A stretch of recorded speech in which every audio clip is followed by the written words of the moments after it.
പരിശുദ്ധ പരമദിവ്യകാരുണ്യത്തിന് നേരവും ആരാധനയും സ്തുതിയും പുകഴ്ചയും ഉണ്ടായിരിക്കട്ടെ. പരിശുദ്ധ പരമദിവ്യകാരുണ്യത്തിന് നേരവും ആരാധനയും സ്തുതിയും പുകഴ്ചയും ഉണ്ടായിരിക്കട്ടെ. പ്രിയപ്പെട്ടവരെ, നിഷ്കളങ്കമായാണ് നമ്മൾ കളങ്കമില്ലാതെ പരമാർത്ഥ ഹൃദയത്തോടെ, സത്യസന്ധമായ ഹൃദയത്തോടെ ദൈവത്തെ അന്വേഷിച്ചാൽ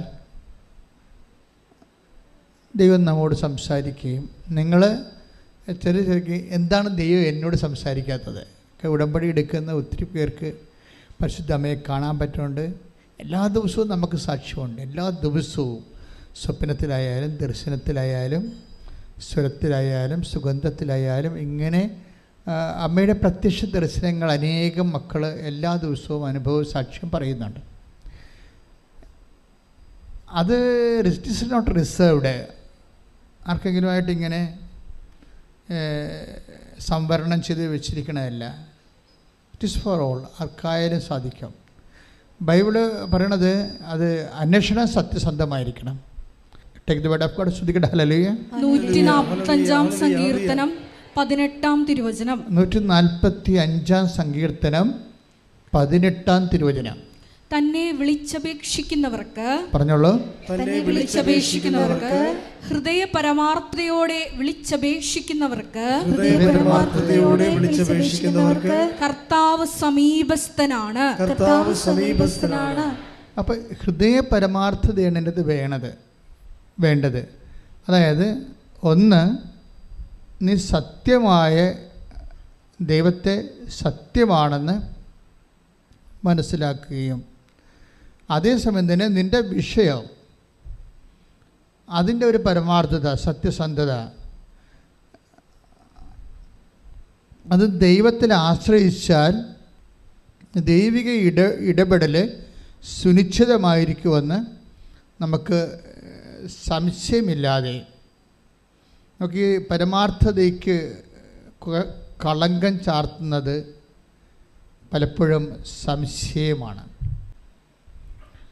ഹൃദയം എപ്പോഴും വെച്ച് സംശയിക്കാത്ത വിശ്വാസത്തിനായിട്ട് പ്രാർത്ഥിക്കണം.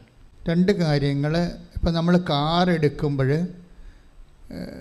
നമ്മൾ കാർ ഇപ്പോൾ സ്റ്റാർട്ട് ചെയ്യാൻ നേരത്ത് നമ്മളെന്ത് ചെയ്യും? അതൊക്കെ മുമ്പ് നമ്മളൊന്ന് ഉറപ്പ് വരുത്തും. എന്തൊക്കെയുണ്ട്? ഓയിലുണ്ടോ, അല്ലേ? പെട്രോളിൻ്റെ ലെവൽ എന്താണ്? ബാറ്ററിയുടെ കണ്ടീഷൻ എന്താണ്? ഇത്തരം കാര്യങ്ങൾ ഉറപ്പ് വരുത്താതെ നമുക്ക് മുന്നോട്ട് പോകാൻ പറ്റത്തില്ല. ദൈവമായിട്ടുള്ള എല്ലാ ലോഞ്ചിങ്ങിനും ഇത്രയും കാര്യം ഉറപ്പ് വരുത്തണം. എന്താണ്? ശങ്കിക്കാത്ത വിശ്വാസമുണ്ടോ? പിന്നെന്താ വേണ്ടത്? ഉറപ്പ് വരുത്തേണ്ടത് ലവ് ലെവല്, ദൈവത്തോടുള്ള സ്നേഹത്തിൻ്റെ നിലവാരം. അത് it is very serious thing. വിശ്വാസം ഉണ്ടായാലും സ്നേഹമില്ലെങ്കിൽ വർക്കൗട്ട് ചെയ്യത്തില്ല. പ്രത്യേകിച്ച് ഉടമ്പടി സ്നേഹത്തിൻ്റെ ബന്ധമാണ്. ദൈവസ്നേഹമില്ലാത്ത ഒരു മനുഷ്യന് ഉടമ്പടി ക്രാക്ക് ചെയ്യത്തില്ല. അതിൻ്റെ കാരണം എന്ന് വെച്ച് കഴിഞ്ഞാൽ, നിങ്ങൾക്ക് ചിലർക്ക് ഉണ്ടാകുന്ന വിഷയം ദൈവസ്നേഹമല്ല, വസ്തുസ്നേഹമാണ്. വിഷയസ്നേഹം എന്ന് വെച്ചാൽ നിങ്ങളുടെ വിഷയത്തോടാണ് നിങ്ങൾക്ക് സ്നേഹം, ദൈവത്തോട് സ്നേഹമില്ല. അത് ഉറപ്പല്ലേ? അതുകൊണ്ടാണ് സാക്ഷ്യം പറയാൻ പറ്റാതെ വരുന്നത്. നിങ്ങൾക്ക് ഉടമ്പടി എടുക്കുന്ന, എനിക്ക് തോന്നുന്നത് മേ ബി ഒരു പകുതിയോളം ആൾക്കാർക്ക് ദൈവസ്നേഹമില്ല. അവർക്ക് വസ്തുസ്നേഹമോ വിഷയസ്നേഹമോ ആണുള്ളത്. വസ്തു എന്ന് വെച്ചാൽ നിങ്ങളുടെ പ്രാർത്ഥനയുടെ വിഷയത്തെക്കുറിച്ച് ഭയങ്കര സ്നേഹമാണ്. ദൈവത്തെ സ്നേഹിക്കേണ്ട കുറേ കാര്യങ്ങൾ ഉടമ്പടിയിലുണ്ട്. അതിലൊന്നാണ് പ്രേക്ഷിത പ്രവർത്തനം, കർത്താവിനെ അറിയാത്തവരെ അറിയിക്കുന്നത്. ആ ചുമ്മാ ഇങ്ങനെ സിനിമാക്കാർ നോട്ടീസ് കൊടുക്കാൻ പറ്റത്തില്ല. പ്രാർത്ഥിച്ചേ കൊടുക്കാൻ പറ്റത്തുള്ളൂ. മനസ്സിനുള്ളിൽ ആഗ്രഹം ഉണ്ടാകണം. കർത്താവെ, ഞാൻ അറിഞ്ഞതുപോലെ എന്നെ ഞാൻ വഴി അങ്ങേ ജനങ്ങൾ അറിയാൻ ഇടയാക്കണമേ. അല്ലാതെ നിങ്ങളെ പേടിച്ചും ചമ്മയും അടപ്പ് തെറിച്ചും ഒക്കെയാണ് കൊടുക്കണത്. വല്ലവരും കാണുക, ആളുകളെല്ലാം ചോദിക്കുക, അവരോട് ചോദിച്ചാൽ ഞാൻ എന്ത് പറയും, മറ്റൊരു കളിയാക്കുമോ, ഇങ്ങനെ കുറേ മനോരോഗികളായിട്ടാണ് ചില ആൾക്കാർ പത്രം കൊടുക്കുന്നത്. പത്രം കൊടുക്കുന്നതിൽ ഒരു 20% പേരും കൊടുക്കുന്നത് ഈ ഭ്രാന്തികളെ പോലെയും ഭ്രാന്തന്മാരെ പോലെയുമാണ്. എന്നുവെച്ചാൽ അവരുടെ കറക്റ്റ് സ്റ്റേച്ചറല്ല കാണിക്കണത്, അവരുടെ നോർമലല്ല കാണിക്കണത്. ചമ്മലി അകത്ത് വെച്ചും കാണാതെയും ആൾക്കാർ അങ്ങോട്ടും ഇങ്ങോട്ടും നോക്കിയും ഒരു തരം മാഡായിട്ടുള്ള ആൾക്കാരെ പോലെയാണ്.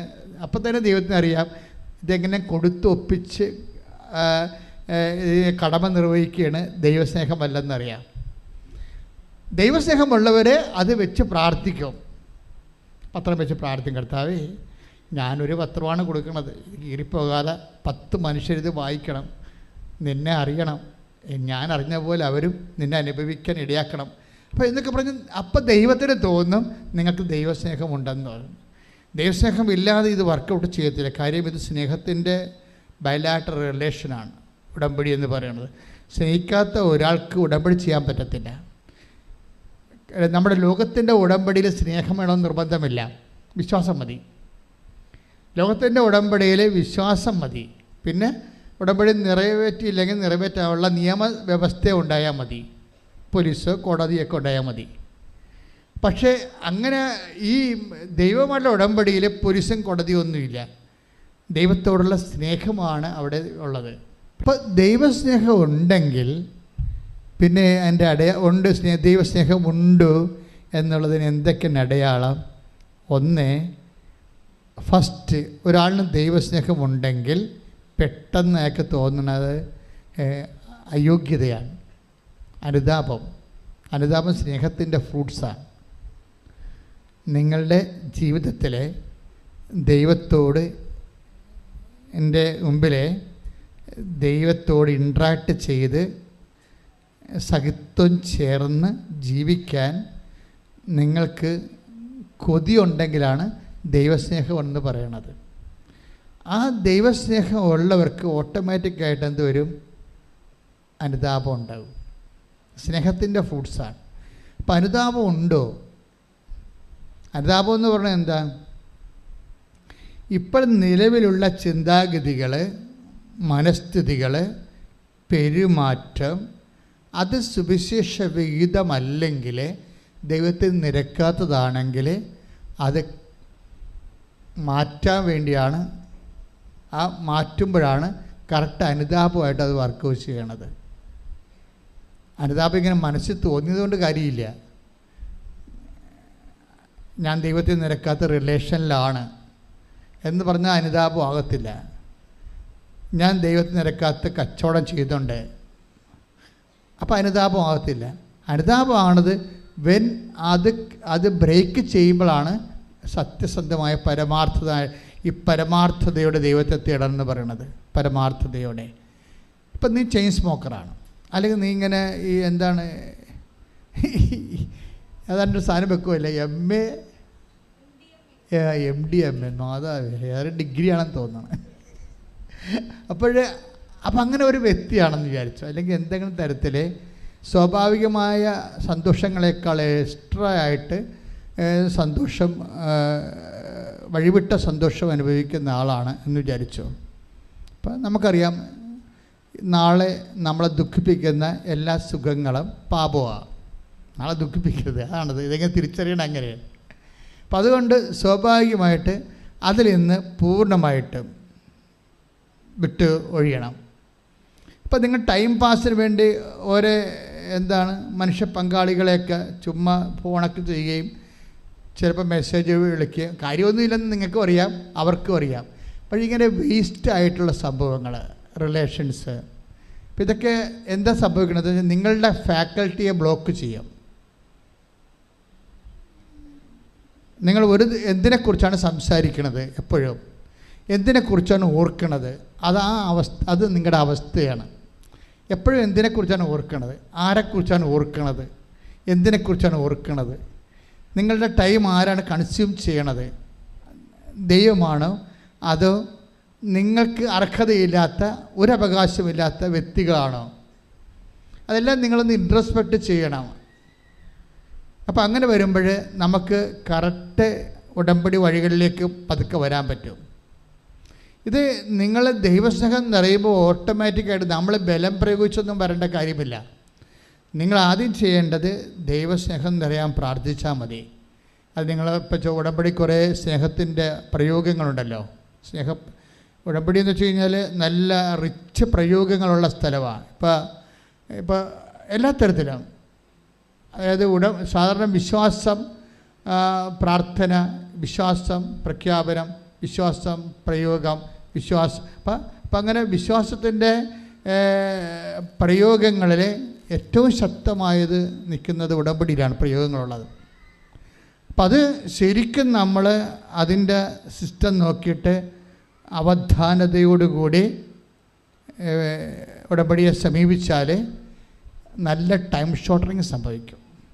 ടൈം ഷോർട്ടനിങ് നിങ്ങൾക്ക് ഉടമ്പടി ലാഗ് ചെയ്യുമ്പോൾ, ഇപ്പോൾ എന്നെ വന്ന് കാണുന്ന ആൾക്കാരൊക്കെ പറയത്തില്ല, ഉടമ്പടി 2 പുതുക്കി. ഞാൻ നോക്കണത് നിങ്ങളുടെ മച്യൂരിറ്റി സ്റ്റേജാണ് നോക്കണത്.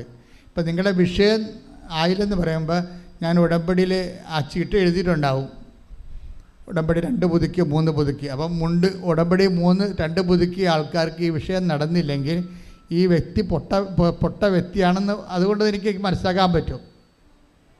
പിന്നെ ചില ആൾക്കാരോട് ഞാൻ സംസാരിക്കത്തില്ല, അതിൻ്റെ കാര്യം സംസാരിക്കേണ്ട കാര്യമില്ലാത്തത് കൊണ്ടാണ്. അവരോട് സംസാരിച്ചിട്ട് കാര്യം, അവർ കാര്യത്തിന് വേണ്ടി മാത്രം ഉടമ്പടി എടുത്തിരിക്കുന്നതാണ്, കാര്യത്തിന് വേണ്ടി മാത്രം, അല്ലാതെ ദൈവവുമായിട്ട് ഒരു ബന്ധവുമില്ല. ഉടമ്പടി 3 മാസം കഴിഞ്ഞിട്ടും അവർക്ക് ദൈവവുമായിട്ട് ഇതുവരെ കാണാനോ ദൈവവുമായിട്ട് ഇൻട്രാക്ട് ചെയ്യാനോ പറ്റിയിട്ടില്ല. അവർ വിഷയത്തെക്കുറിച്ച് ആദ്യം കൊണ്ടിരിക്കുക, വസ്തു വിൽക്കണില്ലല്ലോ, ജപ്റ്റ് മാറണില്ലല്ലോ, പൈസ ആര് തരും, എങ്ങനെ ഓഫർ ലെറ്റർ, എങ്ങനെ വിസ കിട്ടും, ഈ വിഷയം മാത്രമാണ് അവർ ഫുൾ ടൈമായിട്ട് ഉടമ്പടി എടുത്തെങ്കിലും ഇവർ ഈ വിഷയത്തെക്കുറിച്ച് ഓവറായിട്ട് ഇവർ ആങ്ഷ്യസ് ആയിക്കൊണ്ടിരിക്കുകയാണ്. ദാറ്റ് മീൻസ് അവർ അതുകൊണ്ടാണ് ആ സംഭവം ലാഗ് ചെയ്ത് പോണത്. നല്ല അപ്പം അതുകൊണ്ട് എപ്പോഴും നമ്മൾ ഇത് കറക്റ്റ് ചെയ്യണം. അതായത് ദൈവത്തിൽ ഇപ്പം തന്നെ ഇന്നലത്തെ എലിസബത്ത് ആൻ്റിയുടെ സാക്ഷ്യമില്ലേ, ഇപ്പോൾ എലിസബത്ത് ആൻ്റിയുടെ സാക്ഷ്യം നമ്മൾ കേൾക്കുമ്പോൾ ഇപ്പോൾ പുറത്തുള്ള ആൾക്കാർ അത് ചർച്ച ചെയ്യണത് രാഷ്ട്രീയ ബേസിലാണ്, അല്ലേ, രാഷ്ട്രീയ ബേസിലാണ്. ഇപ്പോൾ എന്നോട് ചില മീഡിയക്കാരൊക്കെ ചോദിച്ചു, അച്ഛൻ ഇൻ്റർവ്യൂ അച്ഛനെ ഇൻ്റർവ്യൂ ചെയ്യണമെന്ന് പറഞ്ഞു. ഞാൻ പറഞ്ഞു ഞാനും ഇതായിട്ട് ബന്ധമില്ലല്ലോ, തന്നെയല്ല ഇതൊരു പക്ക സ്പിരിച്വൽ സബ്ജക്റ്റ്, നമുക്കത് രാഷ്ട്രീയ സബ്ജക്റ്റ് അല്ലല്ലോ. എന്നോട് ചോദിച്ച എൻ്റെ മീഡിയ ഫ്രണ്ട്സിനോട് ഞാൻ പറഞ്ഞു ഇതൊരു സ്പിരിച്വൽ സബ്ജക്റ്റാണ്, ആ ലേഡി പക്ക സ്പിരിച്വലാണ്, അതാണ് വിഷയം. അവർക്കിത് രാഷ്ട്രീയ വിഷയമല്ല ശരിക്കും, അവരുടെ പേഴ്സണലായിട്ട് ദൈവമായിട്ടുള്ള ബന്ധത്തിൻ്റെ ആന്തരികമായുള്ള അതുകൊണ്ടാണ് പറയണത് എല്ലാവരും മാതാവിനെ കണ്ടു എന്നൊക്കെ പറയുമ്പോൾ എനിക്ക് സങ്കടം തോന്നി, എന്തുകൊണ്ടാണ് എനിക്ക് കാണാൻ പറ്റാത്തത്. അതാണ് പക്ഷേ അവർ ദൈവത്തെ തേടുകയാണ് ആത്മാർത്ഥമായി, എന്തുകൊണ്ടാണ് എനിക്ക് കാണാൻ പറ്റാത്തത്. അപ്പോഴേ എൻ്റെ ഉടമ്പടി അങ്ങ് സ്വീകരിച്ചിട്ടില്ലേ, അപ്പോഴേ എൻ്റെ പ്രഭാഷണം അവർ കേൾക്കുമ്പോൾ ഞാൻ പറയും നിങ്ങളെ ഉടമ്പടി എടുത്തു എന്ന് പറഞ്ഞിട്ട് കാര്യമില്ല, മറിച്ച് ദൈവം അത് എടുക്കണത് ഒരു വിഷയമാണ്. ദൈവം അത് സ്വീകരിക്കണത് ഇറ്റ്സ് അനദർ സബ്ജക്റ്റ്, വേറെ ഒരു സബ്ജക്റ്റാണ് എന്ന് ഞാൻ പറയുമ്പോൾ ആ പ്രസംഗത്തിലൂടെ അവർക്ക് മനസ്സിലാകും അവിടെ ഉടമ്പടി സ്വീകരിച്ചിട്ടില്ല. അതുകൊണ്ട് എന്തുകൊണ്ടാണ് സ്വീകരിക്കാഞ്ഞത്, എൻ്റെ സേവനയിൽ വന്നിട്ടുള്ള മിസ്റ്റേക്കാണോ, അതൊരു സ്പിരിച്വൽ സബ്ജക്റ്റാണ്, it's not a political subject. അപ്പോഴേ അവരത് ദൈവത്തോട് കണ്ണീരോടെ അവർ വിശ്വസിച്ച് ദൈവത്തോട് കണ്ണീരോട് ചോദിക്കും എൻ്റെ ഉടമ്പടി എന്തുകൊണ്ടാണ് അങ്ങ് സ്വീകരിക്കാത്തത്. അപ്പോൾ അവർ വിസ്പർ ചെയ്യും, അതായത് വിസ്പർ ചെയ്യും. It is not a fabric story. നമുക്ക് കാര്യം വിസ്പർ ചെയ്യണം എനിക്ക് അനുഭവപ്പെട്ടിട്ടുണ്ട് പലപ്പോഴും. ദൈവം ഇങ്ങനെ മന്ത്രിക്കാവും. കഴിഞ്ഞ മാസം കഴിഞ്ഞ ആഴ്ച ഞാനിവിടെ കുരിശ് രൂപത്തിൻ്റെ അടുത്ത് വന്നപ്പോൾ കർത്താവ് കുരിശിൽ മുത്താൻ പോയപ്പോൾ പുറപ്പാട് 33:7 എന്ന് എഴുതി കാണിച്ചു. നമ്മൾ ഈ ദൈവത്തോട് ഒപ്പം സഞ്ചരിക്കുമ്പോൾ മനുഷ്യന്മാരെപ്പോലെ നമുക്ക് പലർക്കും മനുഷ്യന്മാരുടെ ഇടപെടെ പരിചയമുള്ളൂ. ദൈവത്തോട് ഇടപെട്ട് കഴിയുമ്പോൾ എന്ത് വിദ്യേനയും ദൈവം കൺവേ ചെയ്തിരിക്കും. അതിൻ്റെ there is no communication gap ഒന്നും ഇല്ല ഇതിൻ്റെ അകത്ത്. എന്ത് വിധം ഡ്രീമെങ്കിൽ ഡ്രീം, ദർശനമെങ്കിൽ ദർശനം, അത് സ്വരമെങ്കിൽ സ്വരം, സുഗന്ധമെങ്കിൽ സുഗന്ധം, കമ്മ്യൂണിക്കേഷൻ. അപ്പം മന്ത്രിച്ചെന്ന് പറയുമ്പോൾ നമുക്കറിയാം എന്താ പറഞ്ഞു, അവർ മന്ത്രിച്ച് എന്താണ് ചെവി പറഞ്ഞു കൊടുത്തത്, ദൈവം പറഞ്ഞു കൊടുത്തത് 2 സാമുവൽ 23:5. അപ്പോൾ അത് ദൈവം പറഞ്ഞു കൊടുക്കണതാണത്, ആർക്കും കിട്ടും. ദൈവത്തെ ആത്മാർത്ഥമായിട്ട് തേടിക്കഴിഞ്ഞാൽ ആരോടും സംസാരിക്കും ദൈവം. സത്യസന്ധമായിരിക്കണം. അതുകൊണ്ടാണ് ഞാൻ പറഞ്ഞത്, നിങ്ങളുടെ വിഷയത്തിനാണ് പ്രാധാന്യം എടുത്ത് കൊടുത്ത് ഇപ്പോഴും നിങ്ങൾ ജീവിക്കണമെങ്കിൽ ഈ ജന്മത്തെ ദൈവം നിങ്ങളോട് സംസാരിക്കത്തില്ല. അതായത് എപ്പോഴും വരുന്ന വിഷയം ജീവിതവും ജീവനും, അതാണ് രക്ഷയും അഭിലാഷവും. ഇത് ഇപ്പോൾ രക്ഷ എന്ന് പറയുന്നത് ജീവനെ സംബന്ധിക്കുന്നതും അഭിലാഷം എന്ന് പറയുന്നത് ജീവിതത്തെ സംബന്ധിക്കുന്നതുമാണ്. ജീവൻ്റെ നിലനിൽപ്പാണ് ജീവിതം, ഐഹിക ജീവിതത്തിൻ്റെ ഭൗതിക നിലനിൽപ്പ്. ഐഹിക ജീവിതത്തിൻ്റെ ജീവൻ്റെ ഐഹിക നിലനിൽപ്പും ഭൗതികമായിട്ടുള്ള അതിൻ്റെ മെയിൻ്റനൻസുമാണ് ജീവിതമെന്ന് പറയണത്. ഇതിന് വേണ്ടത് അഭിലാഷങ്ങളാണ്, ആഗ്രഹങ്ങൾ. ഓരോ കാര്യങ്ങളെക്കുറിച്ച് നമുക്ക് ആഗ്രഹങ്ങളുണ്ട്. അതായത് ഫിസിക്കാലിറ്റി മെയിൻറ്റെയിൻ ചെയ്യാനുള്ള ആഗ്രഹങ്ങളാണ് ഫിസിക്കൽ ഫേവേഴ്സ്. അതിന് നമ്മൾ ബ്ലെസ്സിങ്സ് എന്ന് പറയും, അതിന് മലയാളത്തിൽ നമ്മൾ അനുഗ്രഹങ്ങളെന്ന് പറയും. ജീവൻ്റെ കാര്യങ്ങൾക്ക് വേണ്ടത് കൃപയാണ്. ജീവന് കൃപയും ജീവിതത്തിന് ബ്ലെസ്സിങ്സുമാണ്. മാറിപ്പോകരുത്. ആധ്യാത്മിക ശാസ്ത്രം കൃത്യമായിട്ട് നമ്മൾ ഫോക്കസ് ചെയ്യണം. ജീവന് വേണ്ടത് കൃപ, അതിന് ശക്തി. അപ്പോൾ ഈ ജീവന് പരിപോഷണം കിട്ടാനും ജീവിതത്തിന് പരിപോഷണം കിട്ടാനും മെത്തേഡ് വ്യത്യാസമാണ്. 2 തരം മെത്തേഡാണ്. ജീവിതത്തിൻ്റെ സിമ്പിളാണ്, അവൻ പറയണ പോലെ ചെയ്താൽ മതി. പക്ഷേ അതിൻ്റെ അകത്തെല്ലാം ലൈറ്റ് വേർഡ് ഓഫ് ഗോഡേ ഉണ്ടാകത്തുള്ളൂ. പറഞ്ഞ മനസ്സിലായില്ലേ? ജീവിതത്തിൻ്റെ അകത്ത് ജീവനെ പരിപോഷിപ്പിക്കാൻ വേണ്ടിയുള്ളത് ആ രക്ഷയുമായിട്ട് ബന്ധപ്പെട്ടതാണ്, ആത്മാവുമായിട്ട് ബന്ധപ്പെട്ടതാണ്. അത് കഠിനമായ വേർഡ് ഓഫ് ഗോഡാണ് ഉള്ളത്. വേർഡ് ഓഫ് ഗോഡ് തന്നെ 2 എണ്ണം ഉണ്ട്.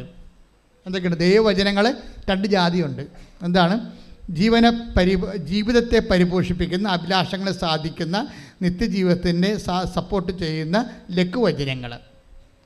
ആ ഒരു ലഘുവചനങ്ങൾ ജീവിച്ച് പോയാൽ തന്നെ നമ്മുടെ ജോലി, വീട്, വിവാഹം, IELTS, MOH, ഹാദ്, നമ്മുടെ ജീവിതം, ആരോഗ്യമെല്ലാം സാധിക്കും ലഘുവചനങ്ങൾ. ചില വചനങ്ങൾ കട്ടിയാകുമ്പോൾ ഓർക്കുക, അത് ജീവനെ പരിപോഷിപ്പിക്കാനുള്ളതാണ്. അത് നിത്യജീവനായിട്ട് ബന്ധപ്പെട്ടതാണ്. അപ്പോൾ ആ വചനങ്ങൾ ക്രാക്ക് ചെയ്യണമെന്നുണ്ടെങ്കിൽ കുറച്ച് എനർജി കൂടുതൽ വേണ്ടി വരും. ഇപ്പോൾ ഉദാഹരണത്തിന് കുർബാനയെക്കുറിച്ച് ഈശോ പറയുമ്പോൾ take the word of God, യോഹന്നാൻ 6:60. യോഹന്നാൻ 6:60. ഇത് കേട്ട് അവൻ്റെ ശിഷ്യരിൽ പലരും പറഞ്ഞു, ഈ വചനം കഠിനമാണ്, ഇത് ശ്രവിക്കാൻ ആർക്ക് കഴിയും? മനസ്സിലാക്കാൻ പോലും കഴിയത്തില്ലെന്ന്. അത് പറഞ്ഞ് യോഹന്നാൻ 6:60 എന്താ പറയണത്? ഏറ്റു പറഞ്ഞ് ഈ വചനം കഠിനമാണ്, ഇത് ശ്രവിക്കാൻ ആർക്ക് കഴിയും? അതായത് ഇത് മനസ്സിലാക്കാൻ, കേൾക്കാൻ പോലും കഴിയത്തില്ലെന്ന്. ആ വചനങ്ങളാണ് കഠിന വചനങ്ങൾ. എന്താണ് കേൾക്കാൻ പോലും മനസ്സിലാക്കാത്ത വചനങ്ങൾ? അത് ജീവൻ്റെ വചനങ്ങളാണ്. എന്തിനു വേണ്ടിയുള്ള വചനങ്ങളാണ്? കഫർനാമിൽ വെച്ച് ഈശോ സംസാരിച്ച് സിനഗോഗിൽ വെച്ച്. ഞാൻ ആ സിനഗോഗിൽ പോയിട്ടുണ്ട്. ഞാൻ ആ സിനഗോഗിൽ പോകുമ്പോൾ ഇന്നും എനിക്ക് അഭിമാനമുണ്ട്. കർത്താവ് കൃപാനെക്കുറിച്ച് പറഞ്ഞ സ്ഥലമാണെന്ന് എനിക്കറിയാമായിരുന്നു. അപ്പോൾ ആ കഫർനാം സിനഗോഗിൻ്റെ ഇന്നത്തെ അവസ്ഥ, അവിടെ അതൊരു ടൂറിസ്റ്റ് ലാൻഡാണ്. അവിടെ ഇപ്പോൾ വീട് താമസങ്ങളൊന്നുമില്ല. ഗലീയ കടലിൻ്റെ വടക്ക് പടിഞ്ഞാറ് വശത്ത് ഉള്ള വീടാണ് കഫർനാം സിനഗോഗ്. ആ സിനഗോഗിൻ്റെ ഫ്രണ്ടിലാണ് പത്തോസിൻ്റെ വീടുള്ളത്. അതൊക്കെ ഇപ്പോഴും ഉള്ളതാണ് അതൊക്കെ. അപ്പോൾ ഈ സിനഗോഗിൽ ചെന്നപ്പോൾ എനിക്കാണെങ്കിൽ ഉള്ള കുഴപ്പം, എനിക്ക് വെയിൽ കൊള്ളാൻ പാടില്ല. ഞാനെപ്പോഴും തൊപ്പി വെച്ചിട്ട് നടക്കത്തുള്ളൂ. ചെറിയ മഴ കൊള്ളാൻ പോലും പാടില്ല. പക്ഷേ എനിക്ക് അവിടെ ചെല്ലുമ്പോൾ ഈ കഫർനാം സിനഗോഗിൻ്റെ ഇപ്പോഴേ ഈ ഭിത്തികൾ മാത്രമേ ഉള്ളൂ. കുറേ വർഷം പഴക്കമുള്ള ആ സിനഗോഗ് അവിടെ താഴെ ഭൂമി തുരന്ന് വെച്ചിട്ടുണ്ട് ആർക്കിയോളജിക്കാരെ. അപ്പോൾ അതിൻ്റെ ആദ്യകാലങ്ങളുണ്ടായിരുന്ന സിനഗോഗിൻ്റെ പൊടി കല്ലുകൊണ്ട് അതിൻ്റെ ഫൗണ്ടേഷൻ ചെയ്ത് ഉൾപ്പെടെ ഓരോ കാലഘട്ടങ്ങളിൽ അത് പുതുക്കി പണിതതിൻ്റെ സംഭവങ്ങൾ നമുക്ക് കാണാൻ പറ്റും. ഇപ്പോൾ ഉള്ളതിന് തന്നെ ഒരു 10,000 കൊല്ലം പഴക്കമുള്ളതാണ്. പക്ഷേ അതിൻ്റെ മേൽത്തട്ടിയില്ല, മറിച്ച് 4 മൂലക്ക് ഭിത്തിയേ ഉള്ളൂ. അപ്പോൾ നല്ല വെയിൽ വീണിട്ടുണ്ട് അതിൻ്റെ അകത്ത്, നല്ല ചൂടുമാണ്. പക്ഷേ കർത്താവ് സിനഗോഗിൽ നിന്ന് സംസാരിച്ച സ്ഥലം, ഞാൻ ഈ സിനഗോഗിൽ പോകുന്ന കാരണം കഴിഞ്ഞ മാസവും പോയായിരുന്നു. എറണാകുളത്ത് ഒരു പഴയ സിനഗോഗുണ്ട്, അവിടെ പോയായിരുന്നു. യഹൂദന്മാരുടെ പള്ളിയാണ്. അപ്പം ആ സിനഗോഗിൻ്റെ അവിടെ കർത്താവിൽ നിന്ന് സംസാരിക്കുന്ന സ്ഥലം എനിക്കറിയാം. സിനഗോഗിൻ്റെ പുൾപ്പിറ്റുള്ള സ്ഥലം അറിയാം. അപ്പം ഞാൻ അവിടെ ചെന്നിട്ട്, കർത്താവേ, നീ ഇവിടെ നിന്നല്ലേ കുർബാനയെക്കുറിച്ച് സംസാരിച്ചത്? ഞാൻ കുർബാന കൈകാര്യം ചെയ്യുന്ന നിൻ്റെ ദിവരഹസ്യത്തിൻ്റെ ഈ കാലഘട്ടത്തിലെ ശുശ്രൂഷകനാണ്, എന്നെ അനുഗ്രഹിക്കണം. ഞാൻ 40 മിനിറ്റ് അവിടെ കിടന്ന് തല എടുത്ത് ആ ചുട്ടുപൊള്ളുന്ന തിണ്ണയിൽ വെച്ചുകൊണ്ട് വെയിലും കൊണ്ട് 40 മിനിറ്റ് കിടന്നവിടെ. എനിക്കറിയാം ആ സ്ഥലം എന്താണെന്ന്. അവിടെ വെച്ചാണ് കർത്താവ് പറഞ്ഞത്, പിതാക്കന്മാർ മരുഭൂമി വെച്ച് മന്ന ഭക്ഷിച്ചു, അവർ മരിച്ചു. അതുപോലെ അല്ല ഈ അപ്പം ഭക്ഷിക്കുന്നവൻ നിത്യം ജീവിക്കാം. ലോകത്തിൻ്റെ ജീവന് വേണ്ടി ഞാൻ നൽകുന്ന അപ്പം എൻ്റെ ശരീരം തന്നെയാണ്. എൻ്റെ ശരീരം യഥാർത്ഥ ഭക്ഷണവും എൻ്റെ രക്തം യഥാർത്ഥ പാനീയവുമാണ്. എൻ്റെ ശരീരം ഭക്ഷിക്കുന്നവൻ എന്നിലും ഞാൻ അവനിലും വസിക്കുന്നു. സജീവനായ പിതാവാണ് എന്നെ അയച്ചത്. അതുപോലെ എന്നെ ഭക്ഷിക്കുന്നവൻ ഞാൻ മൂലം ജീവിക്കും. ജീവൻ്റെ വചനമാണത്. അതാണ് ഈശോ 6:35 തൊട്ട് യോഹന്നാൻ്റെ സുവിശേഷം 6:35 തൊട്ട് 57 വരെ പറയണത്. അതാ കഫർനാം സിനഗോഗിൽ ഞാൻ നെറ്റിവെച്ച് 40 മണിക്കൂർ വെയിലത്ത് കിടന്ന സ്ഥലത്ത് നിന്നാണ് കർത്താവ് പറഞ്ഞത്. പക്ഷെ ആ പറഞ്ഞ് കേട്ടപ്പോൾ അന്നത്തെ ആൾക്കാരെന്താ പറഞ്ഞത്?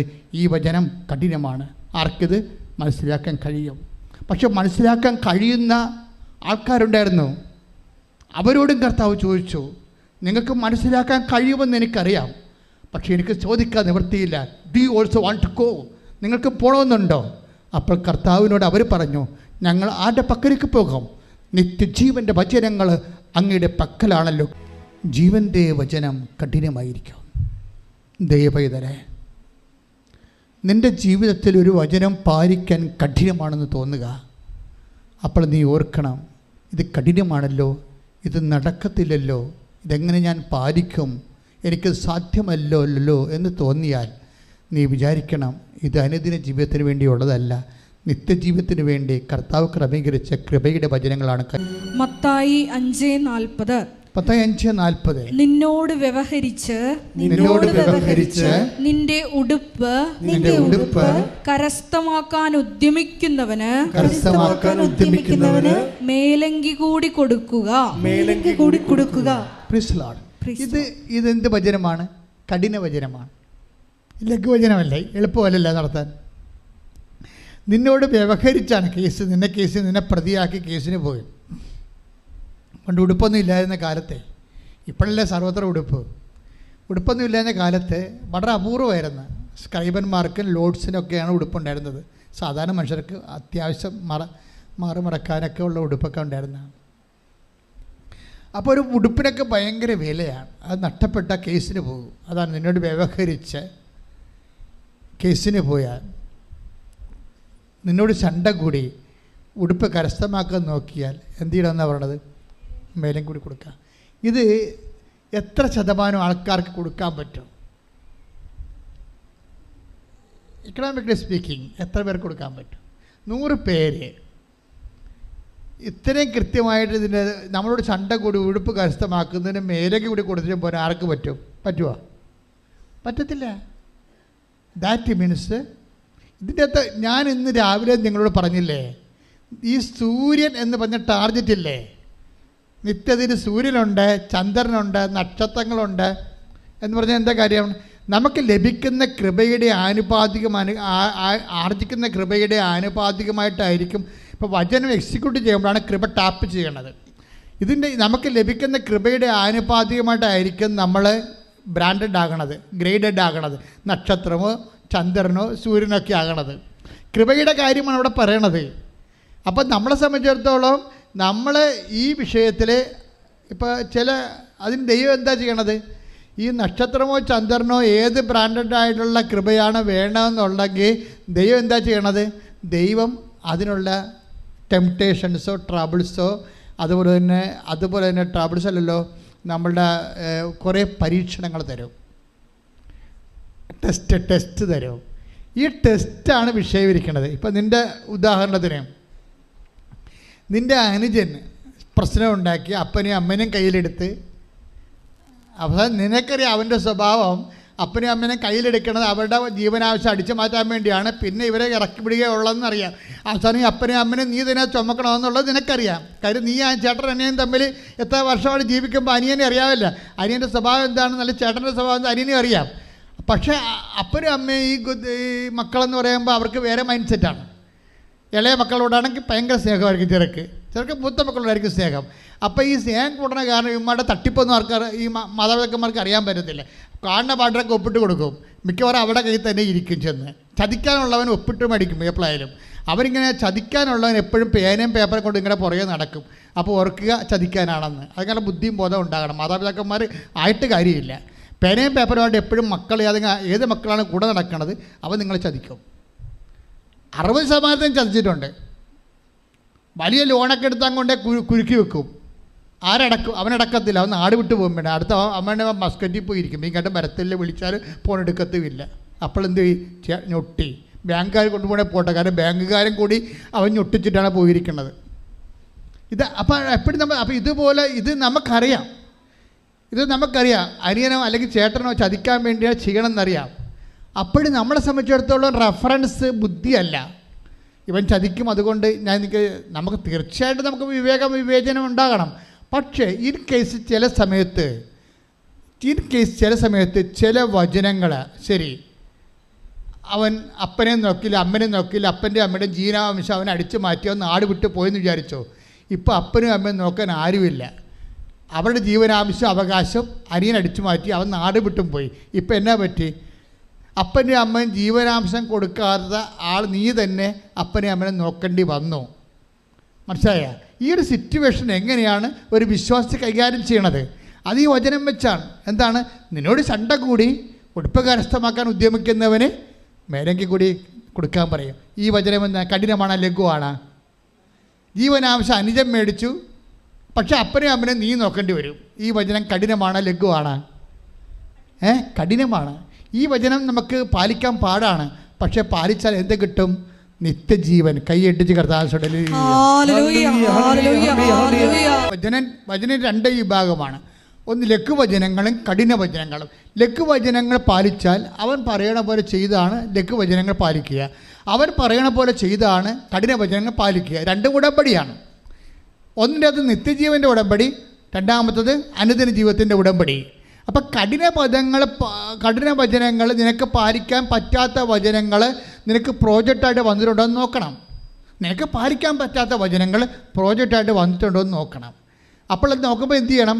അത് ദൈവസ്നേഹത്തോടെ എടുക്കണം. എന്ത് വശത്തിലാണ്? അതിൽ നിത്യജീവനുണ്ട്. വചനങ്ങളിലാണ് നിത്യജീവൻ വെച്ചിരിക്കുന്നത്. ഇല്ലേ? മത്തായി 5:39. എന്നാൽ ഞാൻ നിങ്ങളോട് പറയുന്നു, ദുഷ്ടനെ എതിർക്കരുത്, വലത് കരണത്തടിക്കുന്നവന് മറ്റേ കരണം കൂടി കാണിച്ചു കൊടുക്കുക. അപ്പം ഇതിനകത്ത് വരുന്ന വിഷയം എന്ന് വെച്ച് കഴിഞ്ഞാൽ ഇതൊന്നും പ്രാക്ടിക്കലായിട്ട് നടക്കാത്ത കാര്യങ്ങളാണ്. പ്രായോഗികമായിട്ട് നടക്കുക. നമ്മൾ വിടുക, നമ്മുടെ മുഖത്തോട്ട് അടിക്കും പാഴ്സൽ കൊടുക്കും. നമ്മൾ സ്വാഭാവികമായിട്ട് ദൈവത്തെ അറിയാം. ഈശോയ്ക്ക് ഇത് അറിയാൻ പാടില്ലാതാണ് എഴുതിയിരിക്കണമെന്നാണ് വിചാരിക്കണത്. ഈശോയ്ക്ക് അറിയാം ഇതൊന്നും നടക്കണ കാര്യമല്ലെന്നറിയാം. എന്താ കാര്യം? ഇത് ITIയുടെ ടെസ്റ്റ് അല്ല, IASന്റെ ടെസ്റ്റാണ്. സൂര്യനിലേക്കുള്ള ടെസ്റ്റാണ്. സൂര്യകൃപ ലഭിക്കാൻ വേണ്ടിയുള്ള ടെസ്റ്റാണിത്. കാര്യം അതിൻ്റെ അകത്ത് അതാണ് ഈശോ ജീവനിലേക്ക് പ്രവേശിക്കുന്നവരോ ചുരുക്കം, നാശത്തിലേക്ക് പോകുന്നവരോ വിസ്തൃതം, അനേകം. കണ്ടില്ലേ? ക്ലിയർ അല്ലേ?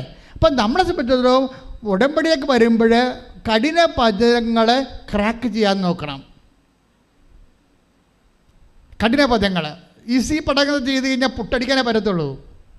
കഠിന പദങ്ങൾ ക്രാക്ക് ചെയ്താൽ നിത്യജീവൻ കിട്ടും. ഞാൻ അമ്മയെ നേരെ കണ്ട ആളാണെന്ന് എനിക്കറിയാമല്ലോ. ഇപ്പം നിത്യജീവൻ എന്താണെന്ന് എനിക്കറിയാം. ഞാൻ എല്ലാ കോംപ്രമൈസും ചെയ്യുന്നതിൻ്റെ കാരണം എന്താണ്? ഇത് ഈ ലൈഫിൻ്റെ അപ്പുറത്ത് നമ്മളെ കാത്തിരിക്കുന്ന നിത്യതയുടെ ഒരു വലിയ മഹത്വത്തിൻ്റെ ജീവിതമുണ്ട് ദൈവവുമായിട്ട്. ഈ ജീവിതം നമ്മളിവിടെ എന്നോ നേടിയെന്ന് പറഞ്ഞാലും ഈ ജീവിതം നഷ്ടപ്പെട്ടാൽ പൗലോസ് പറഞ്ഞ പോലെ വരും. എന്താണ്? ഈ ജീവിതത്തിന് വേണ്ടി മാത്രമാണ് നിങ്ങൾ യേശുക്രിസ്തുവിനെ പ്രത്യാശ വെച്ചെങ്കിൽ സകല മനുഷ്യരെക്കാളും നിങ്ങൾ ഹതഭാഗ്യവാന്മാരാണ്. 1 കൊരിന്ത്യർ 15:19 ശ്രദ്ധിക്കട്ടെ. ഹല്ലേലൂയ.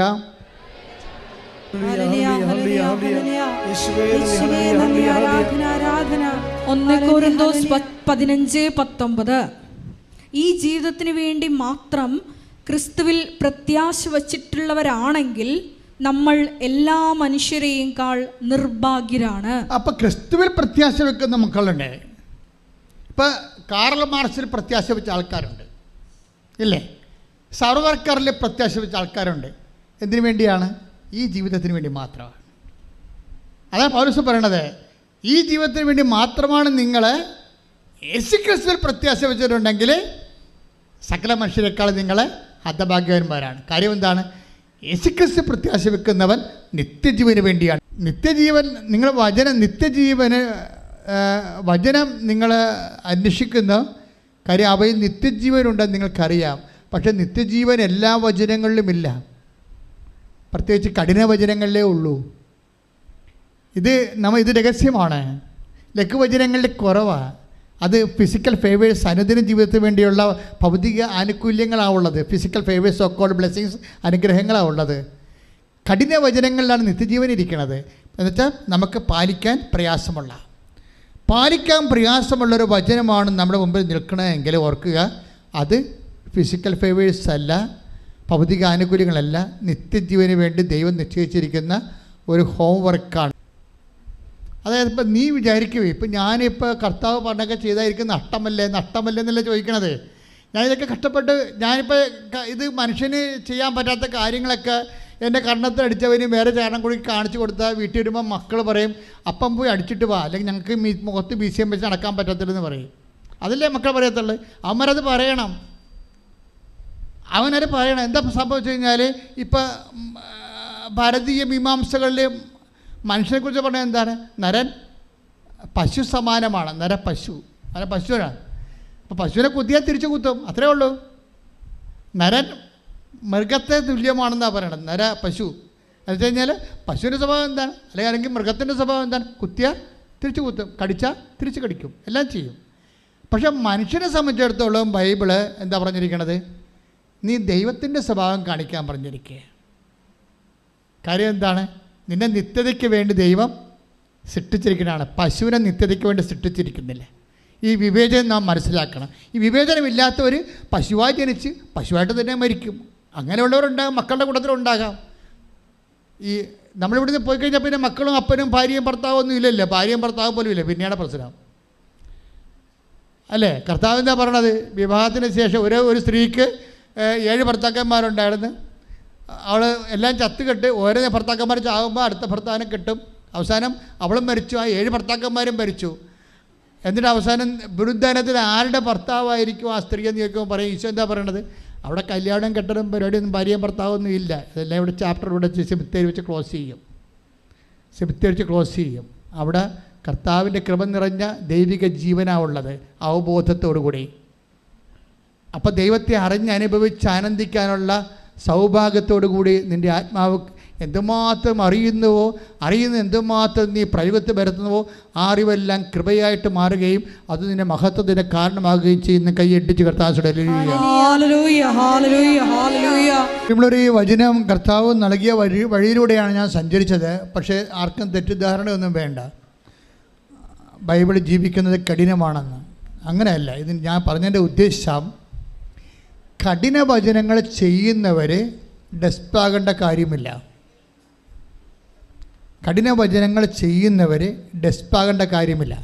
കഠിനമായ ചില വചനങ്ങൾ ജീവിച്ചതിൻ്റെ പേരിൽ നഷ്ടം വന്നവരുണ്ട്, എക്സ്ട്രാ ക്ലേശം അനുഭവിക്കുന്നവരുണ്ട്. അവർ ഡെസ്പാകണ്ട. അതെന്ത് ചെയ്യണം? അവർ നിത്യജീവന് വേണ്ടി അത് നീക്കി വെക്കണം. കാര്യം എന്താ? കഠിന വചനങ്ങൾ, ഇപ്പം ഞാൻ മുമ്പ് പറഞ്ഞുള്ള കേസില്ലേ, എന്താ കേസ്? അതായത് ഇപ്പോൾ മൂത്ത ചേച്ചി കല്യാണം കഴിച്ച് വിട്ടു, നടുവത്തെ ചേച്ചിയും കല്യാണം കഴിച്ചപ്പോൾ കുടുംബം റപ്റ്റായി. നിൻ്റെ കല്യാണം വന്നപ്പോൾ അപ്പനമ്മയും മരിച്ചു. അപ്പം നീ 10 കൊല്ലം എന്തുണ്ട് നിനക്ക് ബാലൻസ്? മൂത്ത ചേച്ചി കുടുംബം വിറ്റ് കെട്ടിച്ച് വിട്ട ചേച്ചി വന്ന് തിരക്കണില്ല അപ്പനും അമ്മയും കിടപ്പ. അതിൻ്റെ പ്രാഥമിക കാര്യങ്ങളെല്ലാം കട്ടയിലാണ്. നിനക്ക് എന്ത് കിട്ടി ഈ ജീവിതത്തിൽ? കുടുംബത്തിൻ്റെ അടുത്ത് കെട്ടിച്ച് വിട്ട നടുവത്തെ ചേച്ചി തിരക്കണില്ല. അവിടെ മക്കളെ കാനഡയിൽ വിടാൻ വേണ്ടിയുള്ള തിരക്കാണ് അവർ. ഈ അപ്പനും അമ്മയും നിൻ്റെ മുതുകത്തായിരിക്കണത്. നിനക്കാണെങ്കിൽ വരുമാനം കുറവാണ്, അവരാരും ഇങ്ങോട്ട് വരണമില്ല. വല്ലപ്പോഴും വന്നിട്ട് 500 തന്നിട്ട് പോകും. ഇതാണ് നിൻ്റെ ജീവിതം. ഇതാണ് കഠിന പദമെന്ന് പറയണത്. എന്നിട്ട് നീ നിൻ്റെ സ്നേഹത്തോടെ ക്ഷമയോടെ നിൻ്റെ മാതാപിതാക്കന്മാരെ നോക്കിയ ദൈവപേതലെ നിൻ്റെ പ്രതിഫലം. 6:35 എടുത്ത ലൂക്കാ സുവിശേഷം ശ്രദ്ധിക്കട്ടെ. ഹല്ലേലൂയ, ഹല്ലേലൂയ, ഹല്ലേലൂയ, ഹല്ലേലൂയ, ഹല്ലേലൂയ. യേശുവേ നന്ദി, യേശുവേ സ്തുതി. ഹല്ലേലൂയ. ലൂക്കാ 6:35 എന്നാൽ നിങ്ങളെ ശത്രുക്കളെ സ്നേഹിക്കുവിൻ, തിരിച്ചു കിട്ടുമെന്ന് പ്രതീക്ഷിക്കാതെ മറ്റുള്ളവർക്ക് നന്മ ചെയ്യുകയും വായ്പ കൊടുക്കുകയും ചെയ്യുവിൻ. അപ്പോൾ നിങ്ങളുടെ പ്രതിഫലം വലുതായിരിക്കും, നിങ്ങൾ അത്യുന്നതൻ്റെ പുത്രന്മാരായിരിക്കുകയും ചെയ്യും. ഇതാണ് കഠിന പദങ്ങളെന്ന് പറയുന്നത്. എന്ന് വെച്ച് കഴിഞ്ഞാൽ മനുഷ്യരുടെ മുമ്പിൽ നമുക്ക് പ്രതിഫലമില്ലാതെ നമ്മൾ ചില ആൾക്കാർ പറയത്തില്ലേ, എള്ളുണങ്ങണത് എണ്ണ കിട്ടാം, പാറ്റാപ്പുഴി കൊടുക്കണത് എന്തിനാണെന്ന് ചോദിക്കും. അപ്പോൾ ഒരു കാര്യവുമില്ലാതെ നമ്മൾ കഷ്ടപ്പെടുന്നു. ഇവിടുന്ന് ഇത് കുടുംബത്തിൻ്റെ കാര്യങ്ങളെല്ലാം നേടിയെടുത്തത് വേറെ ആൾക്കാർ. അപ്പോൾ നിനക്ക് ചില സമയത്ത് അപ്പനും അമ്മയും കൂട്ടുവന്നിട്ടില്ല അങ്ങനെ സംഭവിച്ചു എന്നൊക്കെ പറഞ്ഞാൽ അപ്പനും അമ്മനും പ്രാകാൻ തോന്നും. ജീവിതകാലം മുഴുവൻ നീ രാവിലെ എഴുന്നേക്കണത് തന്നെ പ്രാഗിയാണ് എഴുന്നേക്കണത്. ദൈവത്തിലെ സ്വർഗം നിൻ്റെ അടുത്ത് വന്ന് നിന്നിട്ട് നീ തിരിച്ചറിയാത്തത് വചനം അറിയാത്തത് കൊണ്ടാണ്. വചനം അറിയുന്ന വ്യക്തികൾ, അതായത് നിനക്കറിയാമല്ലോ, മക്കളുള്ളവരും മക്കളില്ലാത്തവരും അവസാനം ഒരുപോലെയാകും. കല്യാണം കഴിച്ചവരും കല്യാണം കഴിക്കാത്തവരും അവസാനം ഒരുപോലെയാകും. വസ്തുക്കളുള്ളവരും ഇല്ലാത്തവരും ഒരുപോലെയാകും. പക്ഷേ ഒരുപോലെ ആകണമ്പോഴേ ആരുടെ കൂടെയാണ് ദൈവം നിൽക്കണത്, ആർക്കാണ് ദൈവത്തെ അനുഭവിക്കാൻ പറ്റണത്, അവനാണ് കോടീശ്വരൻ എന്ന് പറയുന്നത്. അവൻ കൃപയുടെ കോടീശ്വരനാണ്. അതുകൊണ്ട് ഒരു കാര്യവും ഈശോ പറയും, നിങ്ങൾ പരാതിയില്ലാതെ പരിഭവങ്ങളില്ലാതെ അനീതി, why can't you suffer injustice. ചില സമയത്ത് ദ്രോഹം ക്ഷമിക്കാനൊരു കൃപ കിട്ടും, വഞ്ചന സഹിക്കാനൊരു കൃപ കിട്ടും. ഇത് കൃപയാണ് ശരിക്കും, ദ്രോഹം ക്ഷമിക്കാനും വഞ്ചന സഹിക്കാനും. ഞാൻ ചില സമയത്ത് ഭാര്യ ഭർത്താക്കന്മാർ തമ്മിൽ അടിച്ച് പിരിയാൻ വേണ്ടി പോകുമ്പോൾ അപ്പോൾ ഞാൻ അവളോട് ചോദിക്കും, എടി നീയാണ് ആ വീട്ടിൽ നിന്ന് ഇറങ്ങിപ്പോയത്, അതാ അവൻ നിന്നെ കൊണ്ടൊന്ന് ആക്കിയിട്ട് പിന്നെ വരാതിരുന്നതാണോ? അടുത്തവരപ്പോൾ ചോദിക്കുന്നതാണ്. പിന്നെ ഞങ്ങൾ അച്ഛൻ പ്രാർത്ഥിക്കണമെന്ന് പറയുമ്പോൾ ഞാൻ, എടി നീയാണ് ആ വീട്ടിൽ നിന്ന് ഇറങ്ങിപ്പോയത്, അതാ നിന്നെ കൊണ്ടൊന്ന് ആക്കിയിട്ട് അവൻ വരാതിരുന്നതാണ്, അത് എന്നെ കൊണ്ടൊന്ന് ആക്കിയിട്ട് അവൻ വരാതിരുന്നതാണ്. അവൻ്റെ അവിടെ അമ്മയുടെ വർത്തമാനമാണ് അയാൾ കേൾക്കണത്, അത് എനിക്ക് ജീവിക്കാൻ പറ്റത്തില്ലെന്ന് പറഞ്ഞു. അപ്പോൾ കർത്താവ് വചിരിക്കണേ, കണ്ടാ, I can't you suffer injustice. എൻ്റെ ദൈവത്തെ നിത്യതയുടെ കൊളുത്തപ്പെട്ടൊരു വിളക്ക് നിൻ്റെ ജീവിതത്തിൽ നിന്ന് മുമ്പിൽ തെളിച്ച് വെച്ചിട്ട് കാണുന്നില്ലെങ്കിൽ നീ biblically speaking you are A blind woman. മനസ്സിലായില്ലേ? നിത്യതയുടെ വിളക്ക് കൊളുത്തി വെച്ചിരിക്കുന്ന കർത്താവ് അനീതി സഹിക്കാൻ, ദ്രോഹം ക്ഷമിക്കാൻ ഒരവസരം, അത് നിത്യതയുടെ വിളക്കാണ്. അത് കാണാൻ പറ്റുന്നില്ലെങ്കിൽ നീ അന്ധയാണെന്ന കർത്താവ് പറയുന്നത്. ശ്രുതികട്ടെ. ഞങ്ങൾക്ക് മുമ്പിൽ തെളിയപ്പെട്ടിരിക്കുന്ന നിത്യയുടെ വിളക്കുകൾ തിരിച്ചറിയുവാൻ ഞങ്ങളുടെ ആന്തരിക നേത്രങ്ങളെ തുറക്കണമേ. സ്നേഹിത, ഞാൻ നിന്നോട് ഒരു അനീതിയും ചെയ്തിട്ടില്ല, നീ എന്നോട് ഒരു ദിനാറയ്ക്ക് സമ്മതിച്ചതല്ലേ, നിൻ്റെ കൂലി വാങ്ങിക്കൊണ്ട് പോയിക്കൊള്ളുക. ആര് പറഞ്ഞാണത്? കർത്താവ് പറഞ്ഞാണ്. എന്ന് പറഞ്ഞതാണ്? ഇന്ന് കുർബാനയ്ക്ക് പറഞ്ഞാണ് അല്ലേ? അപ്പോൾ ചില സമയത്ത് നമ്മൾക്കാണ് തോന്നുന്നത് അനീതിയാണെന്ന്. ദൈവം എനിക്ക് മക്കളെ തന്നില്ല, ദൈവം എനിക്ക് സ്നേഹമുള്ള ഭർത്താക്കന്മാർ തന്നില്ല, എനിക്ക് ശനിയാഴ്ച കാറും എടുത്തുകൊണ്ട് പുറത്ത് പോയി ഭക്ഷണം കഴിക്കാൻ പറ്റണില്ല, എൻ്റെ അനിയത്തി അങ്ങനെ ചെയ്യുന്നുണ്ട്. അതാണ് പ്രശ്നം. നീ അനിയത്തിയെ നോക്കിയിരിക്കണേ. നീ എന്താ ചിന്തിച്ചുകൊണ്ടിരിക്കണത്? നിനക്ക് സ്നേഹമുള്ള ഭർത്താവിന് തന്നില്ല, അയാളുടെ മൊബൈൽ നോക്കുമ്പോൾ വേറെ ആൾക്കാരുടെ പേരൊക്കെ കേൾക്കുന്നത്. അയാൾക്ക് രാത്രിയൊക്കെ അവിടെ നിന്ന് ഇറങ്ങിപ്പോയി പുറത്തുനിന്ന് വിളിക്കണേ കാണാം. ഇയാൾ ഏത് പണ്ടാടത്തിനെ വിളിക്കണം ദൈവത്തിന് അറിയാം. അപ്പോൾ നീ മോന്തം കയറ്റി വന്ന് നിൻ്റെ കൂടെ ഈ മനുഷ്യൻ്റെ കൂടെ കിടക്കുകയാണ് നീ. പക്ഷെ ഒരു കാര്യമുണ്ട്, ഈ വിഷയങ്ങളെല്ലാം നിത്യതയോട് നിന്നെ അടുപ്പിച്ചിരിക്കുകയാണ്. കർത്താവ് പറയുന്നത് എന്താണ്?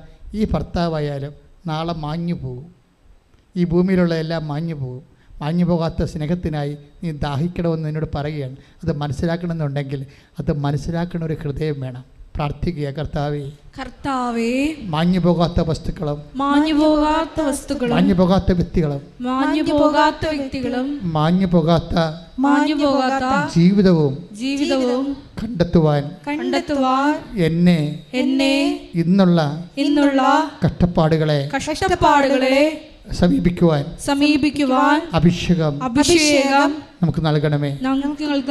അതെന്താ പ്രശ്നം വെച്ച് കഴിഞ്ഞാൽ, ഈശോ ഈ ലോകത്തെ സങ്കടങ്ങളെ എടുത്തിട്ട് പറയും. എന്താ പറയണത്? 8:18 എടുത്ത റോമ 8:18. ശ്രുതികട. ഹല്ലേലൂയ, ഹല്ലേലൂയ, ഹല്ലേലൂയ, ഹല്ലേലൂയ. യേശുവേ നന്ദി, യേശുവേ സ്തുതി. Hallelujah, hallelujah. റോമ 8:18 നമുക്ക് വെളിപ്പെടാനിരിക്കുന്ന മഹത്വത്തോട് തുലനം ചെയ്യുമ്പോൾ പറഞ്ഞ നമുക്ക് വെളിപ്പെടാനിരിക്കുന്ന മഹത്വത്തോട് തുലനം ചെയ്യുമ്പോൾ ഇന്നത്തെ കഷ്ടതകൾ നിസ്സാരമാണെന്ന് ഞാൻ കരുതുന്നു. കഷ്ടതകളെ എന്ന് നിസ്സാരമാക്കുന്നു അന്ന് നീ കഠിന പദങ്ങളെ ക്രാക്ക് ചെയ്തിരിക്കുന്നു. കഷ്ടതയില്ലെന്നല്ല പറയണത്. ഓരോ കഷ്ടതയെ ദൈവം അഡ്രസ്സ് ചെയ്യുന്ന രീതിയുണ്ട്. സ്വർഗത്തെ വെച്ച് വേണം കഷ്ടതയെ അഡ്രസ്സ് ചെയ്യാൻ. എങ്ങനെയാണ് എന്ന് പറഞ്ഞ് നമുക്ക് ലഭിക്കാനിരിക്കുന്ന മഹത്വത്തെക്കുറിച്ച് ഓർക്കുമ്പോൾ ഇന്നത്തെ കഷ്ടതകൾ തുലോ നിസ്സാരമാണ്. അതായത് നമ്മൾ കഷ്ടതയുണ്ട്. നമുക്ക് എന്താ കാര്യം? സ്നേഹിക്കാത്ത ഭാര്യ, അല്ലെങ്കിൽ സ്നേഹിക്കാത്ത നമ്മൾ കാണിക്കുന്ന സത്യസന്ധതയെ മനസ്സിലാക്കാത്ത ജീവിത പങ്കാളി, മക്കളാണെങ്കിൽ പോലും നമ്മൾക്ക് പനി വന്നാൽ പോലും മക്കൾക്ക് എന്തെങ്കിലും അസുഖം ഉണ്ടെങ്കിൽ അവരുടനെ ഇപ്പോൾ ചാകാൻ പോണ പോലുള്ള അഭിപ്രായം കാണിച്ച് മമ്മി നോക്കിയില്ല, പപ്പ നോക്കിയില്ല. ഇപ്പോൾ ആദ്യത്തെ പ്രസവത്തിന് പോയ ആൾക്കാരുടെ നിലവിളി കേൾക്കണം ഫോണിൽ. എന്ത് പരിപാടിയാണ്? നിങ്ങൾക്ക് എൻ്റെ കാശ് മാത്രം മതി, എനിക്ക് അവസ്ഥ വന്നപ്പോൾ നിങ്ങൾ ഇങ്ങോട്ട് വരണില്ല. അമ്മയുടെ പാസ്പോർട്ട് എടുത്തേക്കണേ ഇപ്പോഴാണേ. 6-ാം മാസം 7-ാം മാസം ആയപ്പോഴാണ് ഇവിടെ ചെയ്യാമെന്ന് പറഞ്ഞിരിക്കുകയായിരുന്നേ. കാനഡയിലും അമേരിക്കയിലും ഇംഗ്ലണ്ടിലും ഒക്കെ ഉള്ള പെൺപിള്ളേർ പ്രസവിക്കാറുണ്ട്. നമുക്ക് ഇവിടെ ചെയ്യാമെന്ന് പറഞ്ഞുകൊണ്ടിരിക്കുകയാണ്. എന്താണ്? മമ്മിയെയും കെട്ടിയെടുത്ത് ഇങ്ങോട്ട് കൊണ്ടുവന്നാൽ പിന്നെ മറ്റേ മമ്മി ഉടക്കും, ഭർത്താവിൻ്റെ മമ്മി ഉടക്കും. അപ്പോൾ ഈ 2 കക്ഷികളെ കെട്ടിയെടുത്തില്ലെങ്കിൽ നമുക്ക് 3.5 ലക്ഷം രൂപ ലാഭം. അതിനിവിടെ ചെയ്യാമെന്ന് പറഞ്ഞിരിക്കുകയാണ്. ഇപ്പോൾ ഡോക്ടർ പറഞ്ഞ് ഇത് ശരിയാവുമെന്ന് തോന്നില്ലെന്ന് പറഞ്ഞ് ഇപ്പോഴാണ് പാസ്പോർട്ട് എടുക്കാൻ ഓർഡറത്. ഇപ്പോഴാണ് പാസ്പോർട്ട് എടുക്കാൻ ഓർഡർ, മമ്മിക്ക് പാസ്പോർട്ട് എടുക്കാൻ ഓർഡറത്. പക്ഷേ അത് ഇപ്പം നിനക്ക് എൻ്റെ ആവശ്യം ഉണ്ടായപ്പോഴല്ലേ എൻ്റെ പാസ്പോർട്ടും ഫോട്ടോയൊക്കെ തിരക്കണമെന്ന് മമ്മി ചോദിക്കുക. അങ്ങനെ ചോദിക്കാതിരിക്കാൻ വേണ്ടി മമ്മിയുടെ വാപത്തിക്കൊണ്ട് പറയുകയാണ്, നിങ്ങൾക്ക് എൻ്റെ കഷ്ടപ്പാടെന്ന് അറിയണ്ടല്ലോ, കാശ് മാത്രം മതിയല്ല എന്ന് വെച്ച് കഴിഞ്ഞാൽ എൻ്റെ തെറ്റ് മറച്ച് വെച്ചുകൊണ്ട് മമ്മിയുടെ തെറ്റ് ഊതിക്കത്തിച്ചിട്ട് സ്കൂട്ടാകണ പരിപാടി. മകളെ എവിടം വരെ ഓടും? ഓന്തോടിയ വെയിൽ വരെ. ദൈവത്തിൻ്റെ മുമ്പിലാണ് നീ ഓടണമെന്ന് ഓർത്തേക്കണം. സത്യസന്ധമല്ലാത്തൊരു വർത്തമാനം പറയരുത്. വിശുദ്ധമായ അധരങ്ങളുണ്ടായാൽ ഉടമ്പടി നിനക്ക് വേണ്ടി കർത്താവ് അത്ഭുതങ്ങൾ പ്രവർത്തിക്കും. ശ്രദ്ധിക്കട്ടെ. ഞങ്ങളുടെ അധരങ്ങൾ വിശുദ്ധീകരിക്കണമേ. വ്യാജവാക്കുകൾ ഞങ്ങളിൽ നിന്ന് പുറപ്പെടാതിരിക്കുവാൻ ഞങ്ങളെ അഭിഷേകം ചെയ്യണമേ.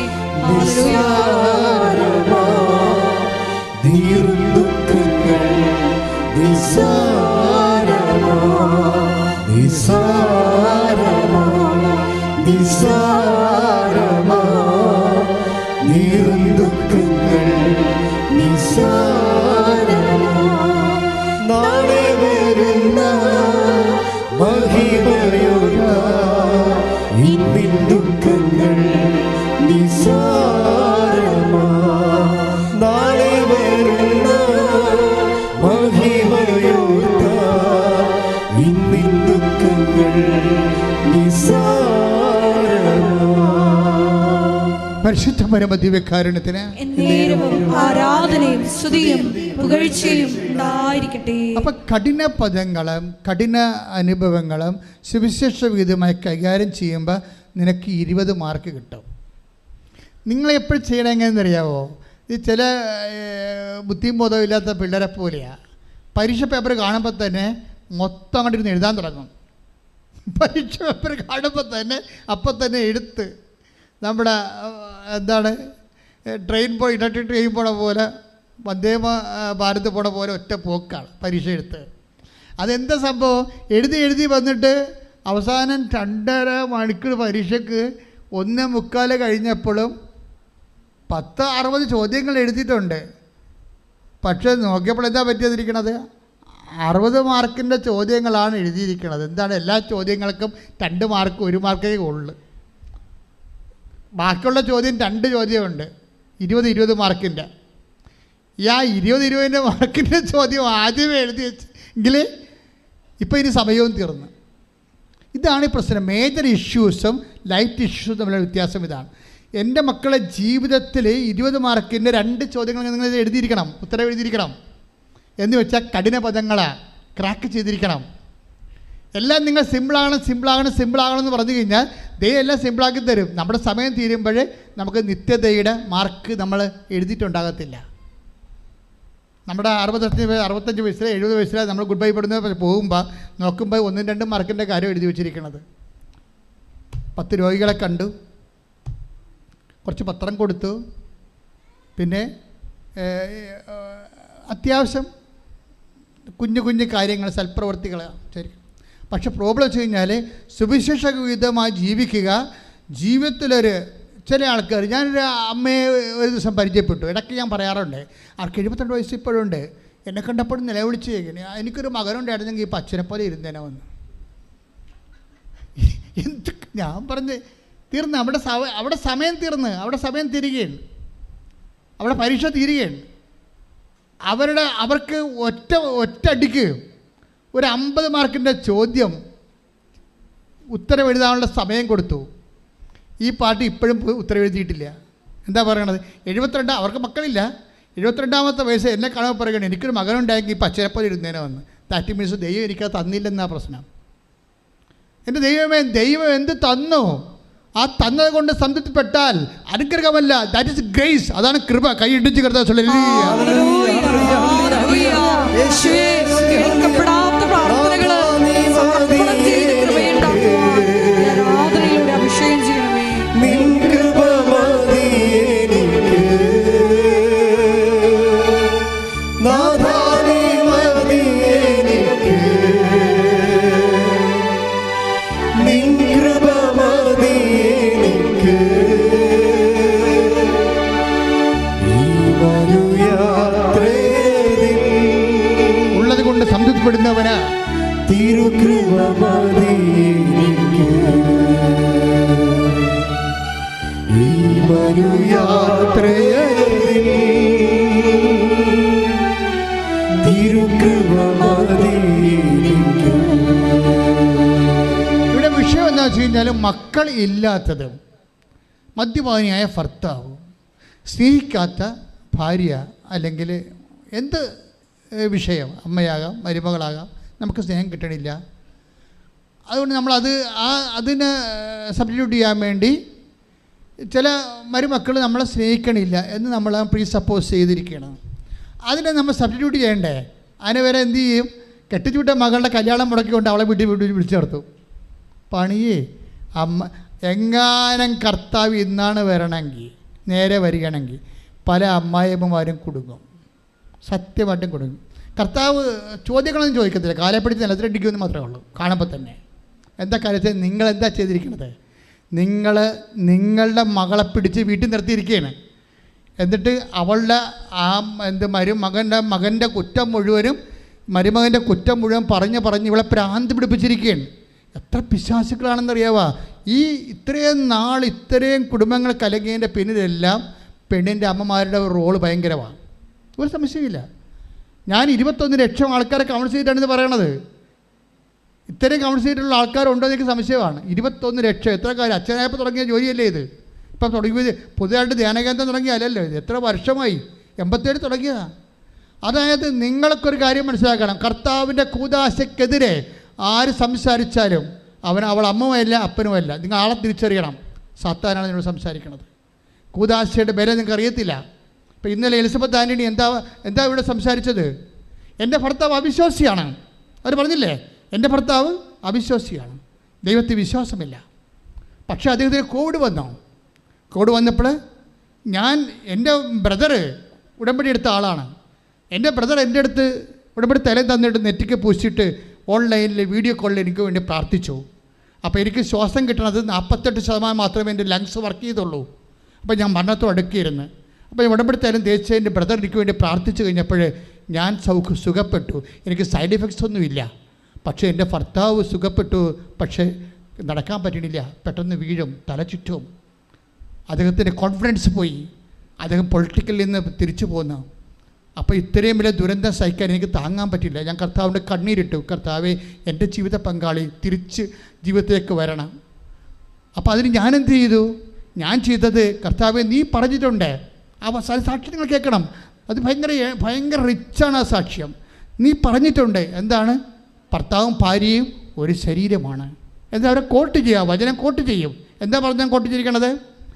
മത്തായി ശ്രീകാട് സുവിശേഷം 19:5 എന്താ പറയണത്? ഭർത്താവും ഭാര്യയും ഒരു ശരീരമാണ്, ദൈവം യോജിപ്പിച്ചതാണ്, ഒരു ശരീരമാണ്, അവർ രണ്ടല്ല. അപ്പോൾ ഭർത്താവും ഭാര്യയും ഒരു ശരീരമാണെന്ന് അതും പറഞ്ഞുകൊണ്ട് അവരെന്തിനാ പറഞ്ഞതെന്നറിയാവോ? എൻ്റെ ഭർത്താവിന് വിശ്വാസമില്ല, എനിക്ക് വിശ്വാസമുണ്ട്, അതുകൊണ്ട് ഉടമ്പടി തൈലം ഞാൻ എൻ്റെ കാലെ പെരട്ടും വിശ്വാസ പ്രമാണം ചൊല്ലിക്കൊണ്ട്. എന്നിട്ട് എൻ്റെ കാലെ ഞാൻ ഉടമ്പടി തൈലം വിശ്വാസപൂർവ്വം പ്രാർത്ഥിച്ച് പെരട്ടിക്കഴിഞ്ഞപ്പോൾ എൻ്റെ ഭർത്താവിൻ്റെ കാലുകൾക്ക് കർത്താവ് ശക്തി കൊടുത്തു, അതിൽ എഴുന്നേക്ക് നടന്നു. ശ്രുതികട്ടെ ഹല്ലേലൂയ.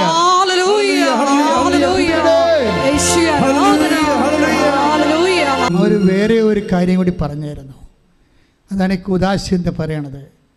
ഇന്ന് കൂദാശി എന്ന് പലപ്പോഴും നിങ്ങളുടെ വയറ്റിപ്പിഴപ്പിന് കൂദാശയിൽ നിന്ന് നിങ്ങൾ ആഗ്രഹിക്കുന്ന ജീവിതം കിട്ടുന്നില്ലെങ്കിൽ ദൈവത്തെ മറന്ന് സ്വന്തം സുഖത്തിന് വേണ്ടി ദൈവത്തെ ഉപേക്ഷിച്ച് നിത്യതയെ വെറുത്ത് ചുമ്മാ മൃഗങ്ങളായിട്ട് ജീവിക്കുന്ന ഒത്തിരിയേറെ ജീവിത പങ്കാളികൾ നമ്മുടെ ലോകത്തുണ്ട്.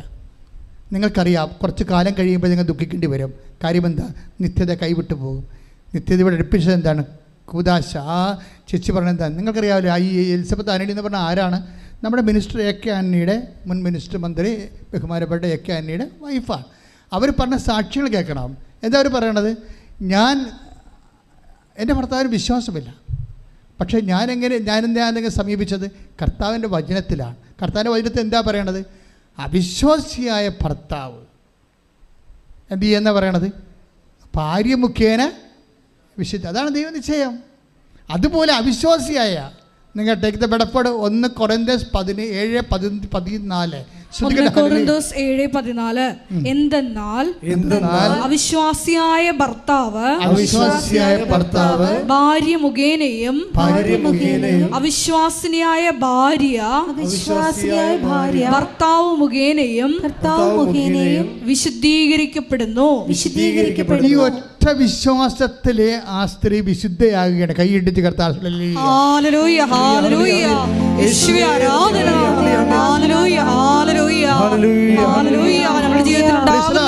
അതിൻ്റെ താഴെ കമൻറ്റുകൾ വായിക്കണം. കർത്താവേ, ഇങ്ങനെ ഒരു സാക്ഷ്യം നീ എനിക്കും തന്നെങ്കിലേ ഞാൻ നിനക്ക് വേണ്ടി സാക്ഷിയാകണമെന്ന്.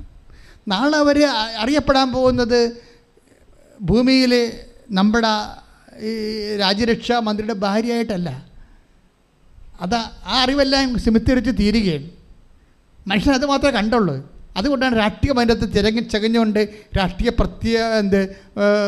ചർച്ചാവേദിയാക്കി ആ വിഷയം മാറ്റിയത്. ഞാനതിനകത്ത് ആ കക്ഷി ചേരാത്തതിൻ്റെ കാരണം എനിക്കറിയാം, അത് പ്രൊഫൗണ്ട് ആയിട്ടുള്ള ഏറ്റവും വലിയ എൻറിച്ചിങ് ആയിട്ടുള്ള ഒരു സ്പിരിച്വൽ സാക്ഷ്യമാണ്. കാര്യം അതുപോലെ പറയണം, അവർ ജീവിച്ചിട്ടാണ് പറയണത്. എന്താണ്? എൻ്റെ ഭർത്താവിന് വേണ്ടി ഞാൻ പ്രാർത്ഥിക്കുകയാണ്. കാര്യം എന്താണ്? അദ്ദേഹം അവിശ്വാസിയാണ്, ഞാൻ ആരാണ്? വിശ്വാസിയാണ്. നിങ്ങൾക്കൊരു കാര്യം മനസ്സിലാക്കണം. അവിശ്വാസിയായ വ്യക്തി അവൻ്റെ അമ്മ മുഖേനയല്ല വിശുദ്ധീകരിക്കപ്പെടുന്നത്. അവിശ്വാസിയായ വ്യക്തി അവൻ്റെ അപ്പൻ മുഖേനയല്ല വിശുദ്ധീകരിക്കപ്പെടുന്നത്. അവിശ്വാസമായ വ്യക്തി അവൻ്റെ ജീവിത പങ്കാളി മുഖേനയാണ് വിശുദ്ധീകരിക്കപ്പെടുന്നത്. കൈയിട്ടിച്ച് കർത്താവ്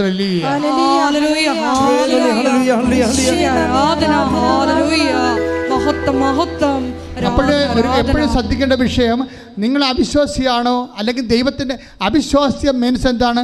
വിശ്വാസത്താൽ, അതായത് not by merit but by grace എന്ന് വെച്ചാൽ Ephesians 2:8 എന്താ പറയണത്? അതായത് വിശ്വാസം വഴി കൃപയാലാണ് നമ്മൾ രക്ഷിക്കപ്പെട്ടത്. അവിശ്വാസം എന്ന് പറഞ്ഞാൽ എന്ത് പറ്റും? വിശ്വാസം നമുക്ക് എന്താ തരണത്? കൃപയാണ് നൽകണത്, അല്ലേ? Ephesians 2:8 എന്താ പറയണത്? വിശ്വാസം വഴി പറഞ്ഞേ, വിശ്വാസം വഴി കൃപയാലാണ് നമ്മൾ രക്ഷിക്കപ്പെട്ടത്. വിശ്വാസം നമുക്ക് എന്താ തരണത്? കൃപ. അപ്പം കൃപ നമുക്ക് ലഭിക്കണത് എന്തിൽ നിന്നാണ്? എൻ്റെ സോഴ്സ് എന്താണ്? വിശ്വാസമാണ് സോഴ്സ്. അതിൻ്റെ അവിശ്വാസം എന്ന് പറയുമ്പോൾ നമുക്ക് എന്താ നഷ്ടപ്പെടാൻ പോണത്? കൃപ എന്ന് വെച്ചാൽ നിത്യജീവൻ. നിത്യജീവൻ നഷ്ടപ്പെട്ടത് കൃപയുടെ അലംഭാവമോ ആഭാവമോ മൂലം നിങ്ങൾക്ക് നിത്യജീവൻ നഷ്ടപ്പെട്ടാൽ അത് നേടാൻ നിൻ്റെ അമ്മയ്ക്കോ അപ്പനോ മക്കൾക്കോ ഒന്നുമില്ല. അതിൻ്റെ ചാൻസ് ആർക്കാ ഉള്ളത്? നിൻ്റെ ജീവിത പങ്കാളിയാണ്. ജീവിത പങ്കാളി വേർപെട്ടുകൊണ്ട് അപ്പൻ്റെ കൂടെ അമ്മയുടെ കൂടെ നടക്കുന്ന കാണ്ടാമൃഗങ്ങൾ, ഞാൻ പറഞ്ഞ വചനങ്ങൾ കേൾക്കണം. എന്നിലൂടെ കർത്താവ് നിന്നോട് അന്ത്യമായിട്ട് നിനക്ക് ശാസനം നൽകുകയാണ്. അന്ത്യശാസനം എന്താ കാര്യം? നിന്നെ വിശുദ്ധീകരിക്കാൻ, നിൻ്റെ ആത്മാവ് വീണ്ടെടുക്കാൻ, നിന്നെ നിത്യത്തിലെ കർത്താവോട് ചേർക്കാൻ നിൻ്റെ അപ്പനോ അമ്മക്കോ മക്കൾക്കോ പറ്റത്തില്ല. നിന്നെ കൂദാശ ചെയ്തേൽപ്പിച്ച ദൈവത്തിന് മാത്രം പറ്റത്തുള്ളൂ. ആ ദൈവത്തിന് വചനം കേട്ടുകൊണ്ട് താമസിക്കുന്നവരെ അനുതപിച്ചുകൊണ്ട് തിരിച്ചു വരാൻ കർത്താവ് ആവശ്യപ്പെടുന്നു. രോഗസൗഖ്യ പ്രാർത്ഥനയുടെ സമയമാണ്. നമ്മളോട് പഠിച്ച വിഷയങ്ങളും ദൈവം കരുണയോടെ കടാക്ഷിക്കുന്ന സമയമാണ്. തീർത്ഥാടനത്തിലിരിക്കുന്നവരും ഇവിടെ വന്നിട്ടുള്ളവരും ഇവിടെ ഓൺലൈനിൽ ഈ ആരാധന കൂടുന്നവരും കർത്താവ് 2 സാമുവേൽ 5:23-5 പറഞ്ഞിരിക്കുന്ന പോലെ രക്ഷയും ജീവിത അഭിലാഷങ്ങളും നിത്യജീവനും അനുദിന ജീവിത ആവശ്യങ്ങളും കൃപയും അനുഗ്രഹവും എല്ലാം ഉടമ്പടിയുടെ ദൈവത്തിൻ്റെ വാഗ്ദാനങ്ങളിൽ പെടുന്നതാണ്. അവ നേടാനുള്ള സമയമാണ് ആരാധന സമയം. അച്ഛൻ പ്രാർത്ഥിക്കുന്നതനുസരിച്ച് മക്കൾ സ്തുതിച്ചുകൊണ്ടിരിക്കണം. കർത്താവേ, അച്ഛൻ പ്രാർത്ഥിക്കുന്നതനുസരിച്ച് മക്കൾ സ്തുതിച്ചുകൊണ്ടിരിക്കണം.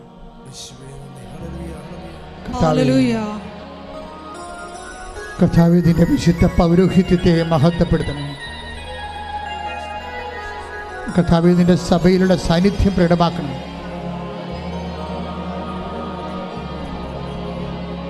കർത്താവേ, 36 വർഷം ഞാൻ അർപ്പിച്ച കൃപാനയുടെ യോഗ്യത കൃപാസ്ഥാനത്താരയിൽ ജീവനോടെ പ്രത്യക്ഷപ്പെട്ട പരിശുദ്ധ അമ്മയുടെ മാധ്യസ്ഥത ഈ അൾത്താറിയിൽ നടന്ന 10,000-കണക്കിന് ആരാധന ശക്തിയാൽ അപ്പാ സ്വർഗീയ പിതാവേ, അങ്ങേ പുത്രൻ യേശുക്രിസ്തുവിന്റെ നാമത്തിൽ പ്രാർത്ഥിക്കുന്ന അപ്പാ, അങ്ങേ കൈകൾ അങ്ങയുടെ അവകാശമോഹിനിയാകുന്ന കർത്താവിനാൽ വീണ്ടെടുക്കപ്പെട്ട അവകാശമോഹിനിയാകുന്ന തിരുസഭയുടെ മേലെ ഈ സഭാ സമൂഹത്തിൻ്റെ മേലെ അങ്ങ് കൈനീട്ടണമെന്ന് പ്രാർത്ഥിക്കുന്ന കർത്താവേ, ഉച്ചമുതൽ ഉള്ളംകാല് വരെ എല്ലാ കോശങ്ങളിലും പേശികളിലും അസ്ഥി ഞരമ്പുകളിലും രക്തഞരമ്പുകളിലും യേശു ക്രിസ്തുവിന്റെ രക്തം പടരട്ടെ. മാരക രോഗങ്ങള് തിരവേദികള് യേശുവിന്റെ നാമത്തില് മാറിപ്പോകട്ടെ. ശ്രദ്ധിക്കട്ടെ. ആരാധന എല്ലാ രോഗങ്ങളും സുഖപ്പെട്ടുകൊണ്ട് ഞങ്ങളെ സാക്ഷികളാക്കി ഉയർത്തണമേ. മഹത്വം ആരാധന സുഖമായിടും